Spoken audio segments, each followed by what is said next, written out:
Michael and good morning everyone. So today we'll be discussing about oxygen dissociation curves of hemoglobin and as well as for myoglobin. Okay, so now this oxygen dissociation curves of hemoglobin, it tells you, okay, it shows you the cooperativity in oxygen binding as well as release, okay, by hemoglobin at various partial pressure of oxygen. Okay, and this hemoglobin oxygen dissociation curves also shows you the percentage of saturation of hemoglobin with oxygen at various partial pressure of oxygen. Right, so there are two different things here being shown by one curve. Right, now, okay, as what we have known, okay, oxygen binds to hemoglobin in the lungs. Okay, lungs, it has high partial pressure of oxygen. Okay, and oxygen, okay, is being unloaded from the hemoglobin in the active respiring tissues, okay, which generally has lower partial pressure of oxygen. Okay, now, let me get my pointer first. All right. Okay. Highlight.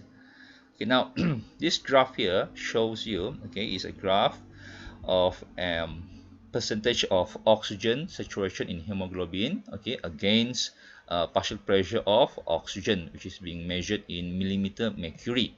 Okay, and 100 millimeter mercury of partial pressure of oxygen is showcased, okay, at the arteries in the lungs, okay, as you can see from here. Right, now 40 millimeter mercury is shown by veins at rest, okay, and 20, okay, is shown by veins during exercise. So now from here you get the idea that during exercise, okay, the partial pressure of oxygen in the vein is very low, right, which is about 20 millimeter mercury. All right, now below 20 millimeter mercury, okay, now in this first part of this graph, I will discuss with you about the cooperativity of oxygen binding and release in the hemoglobin. All right, now below 20 millimeter mercury, what happens here? Okay, this part of the graph, right? Oxygen, okay, one molecule of oxygen will bind with one heme, okay, from each hemoglobin. Right, you know that each hemoglobin has 4 hemes. Okay, so apparently under 20 millimeter mercury, only one heme will bind with one oxygen molecule. Now this will change the conformation of the hemoglobin from tight to slightly loose. So now you get the idea that before binding, okay, before this heme, okay, binds with any oxygen molecule, the hemoglobin structure, okay, structurally, okay, they appear to be very tight conformation, okay, and this is how it looked like, right? You can see from here. Now after the first bind with the oxygen molecule, what happened? The conformation of the hemoglobin slightly changed. It becomes slightly loose. Okay, now the blue thing here represents the oxygen which binds to the one of the heme of the hemoglobin. Okay, you can see the conformation, it became loose conformation of the hemoglobin. Now from 20 millimeter mercury to 50 millimeter mercury, okay, so from 20 to 50, somewhere here, this region here, okay, what happened? Okay, changes in conformation of the hemoglobin will facilitate the binding of the second and third oxygen molecule to the hemoglobin. All right, so what happened? You get a steep gradient of this graph, this part of the graph here. Okay, the gradient here is very steep. Okay, this is because of the saturation of the hemoglobin with oxygen increases rapidly as the partial pressure increases. Okay, you can see the percentage of oxygen saturation here increase, right, as the partial pressure of oxygen further increases or slightly increases.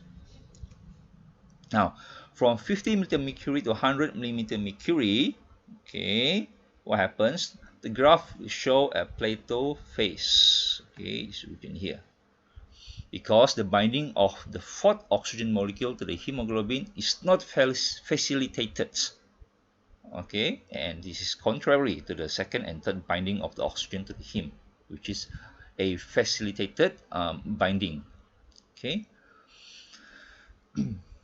So this is a not facilitated binding. This is because of the distorted conformation of the hemoglobin, because we already have 3 oxygen molecule binds to 3 hemes. So what happened? The conformation of the hemoglobin becomes distorted.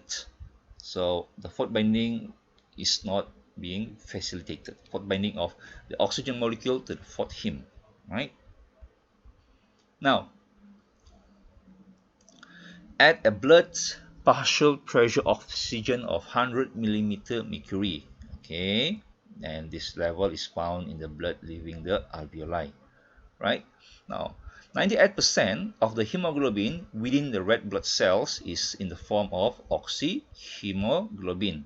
So meaning to say, oxyhemoglobin saturation is at 98%, okay, or oxygen saturation of hemoglobin is at 98%, okay, and this tells you that hemoglobin has high affinity for oxygen, okay, because at 100 millimeter mercury, saturation of hemoglobin with oxygen is at 98%. It's quite high.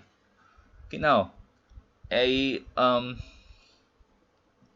next, at partial pressure of 40 millimeter mercury, okay, which is common in resting tissues, hemoglobin is about 75% saturated, okay, with oxygen. Okay, we see from the graph, right? Change the color of the pointer. Okay, you see from the graph, okay, at 40 millimeter mercury, okay, oops, it's about 75, right, more or less. All right, okay, now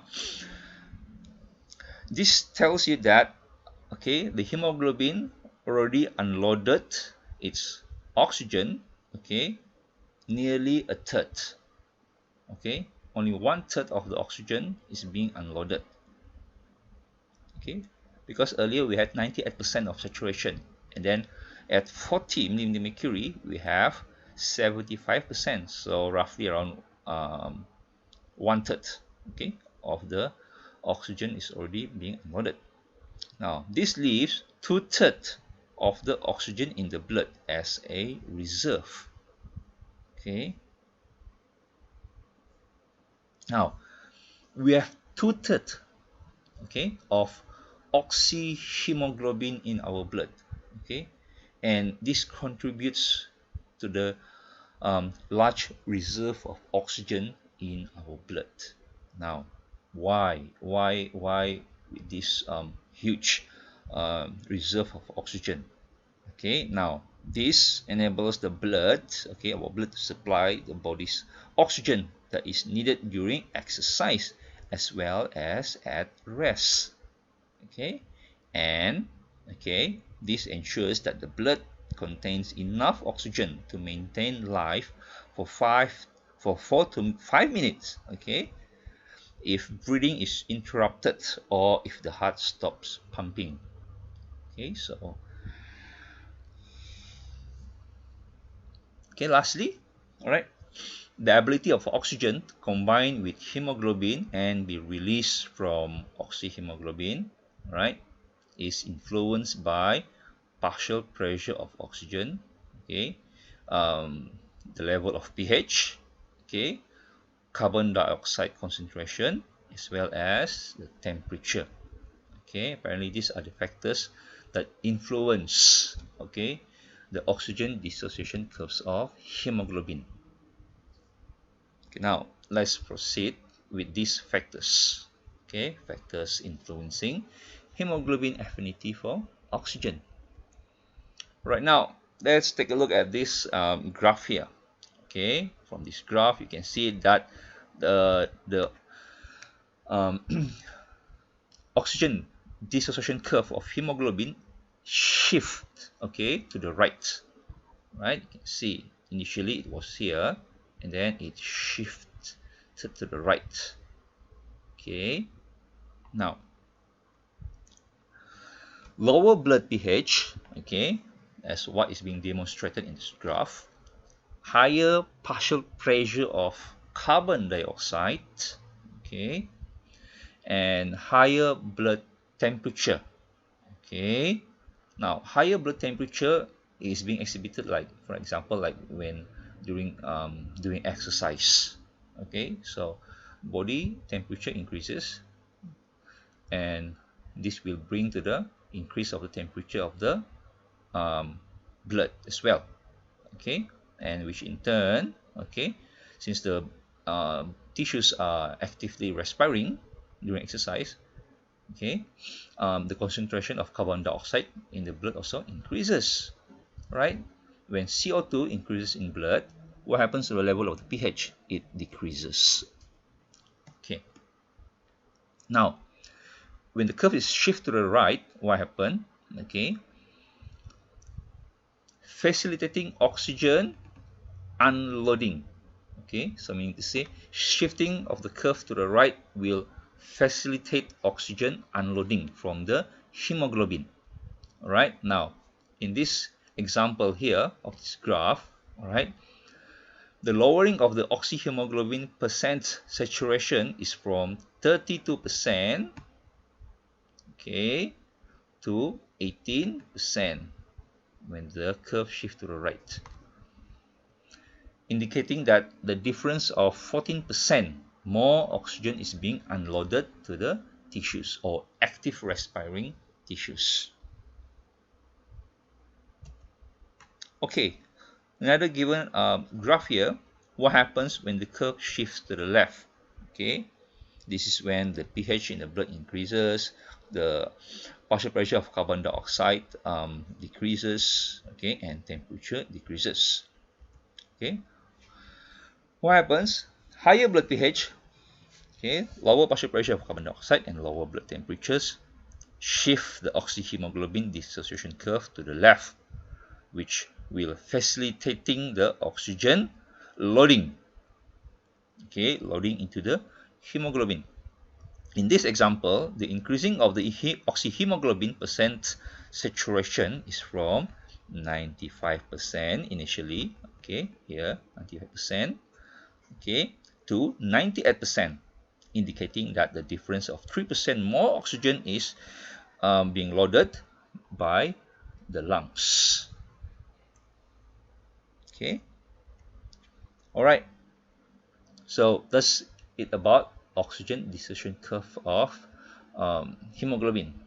Now let's discuss about oxygen dissociation curve of myoglobin, which is the percentage saturation of myoglobin with oxygen at various partial pressure of oxygen. Now myoglobin is a monomeric, okay, globular protein. Okay, monomeric globular protein means myoglobin is composed of a single polypeptide chain, okay, with an iron atom, contrary with the hemoglobin, which consists of 4 polypeptides, okay, with 4 ions. Now this myoglobin can be found inside the muscle cells, okay, and since it has only a single polypeptide chain, it can only bind with one oxygen molecule, right? So this is apparently the structure of a myoglobin. Okay, so this is the N minus, and this is the C minus. Now myoglobin, when it combines or binds with oxygen, it forms oxymyoglobin, right? Now oxymyoglobin is very stable and has a higher affinity for oxygen than hemoglobin. Myoglobin will only unloading the oxygen, okay, under very low partial pressure of oxygen, such as in the active contracting muscles, okay, and Myoglobin serves as a second oxygen reserve other than the hemoglobin in humans, like what we have discussed earlier. Okay, hemoglobin serves as the first oxygen reserve. Okay, and second will be the myoglobin. Myoglobin will contain oxygen. Okay, after the hemoglobin supplies have been exhausted. Deep sea diving mammals such as elephant seal. Okay, I don't have the diagram here. Apparently, they are able to stay underwater for long periods in part. Okay, because of the high levels of oxygen stored in their myoglobin. Okay, in their muscle cells. Apparently. Okay, now this is the curve, oxygen dissociation curve for myoglobin. Okay, as you can see, okay, is far to the left than the hemoglobin. Okay, now a hyperbolic curve, okay, to the left of oxygen dissociation curve of hemoglobin is obtained. This shows that myoglobin has higher saturation with oxygen under low partial pressure of oxygen compared to normal hemoglobin. Okay, why do I say so? Okay, now take an example from this graph.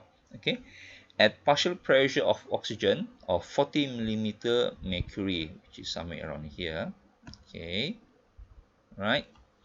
Myoglobin retains 95% of its oxygen.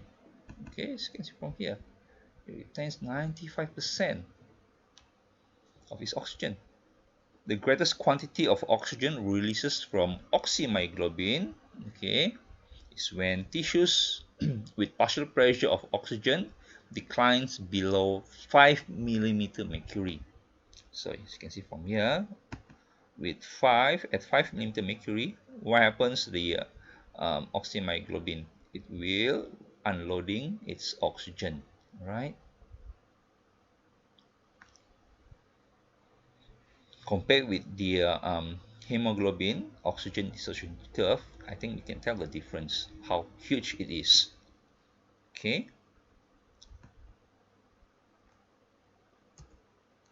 gradient is very steep.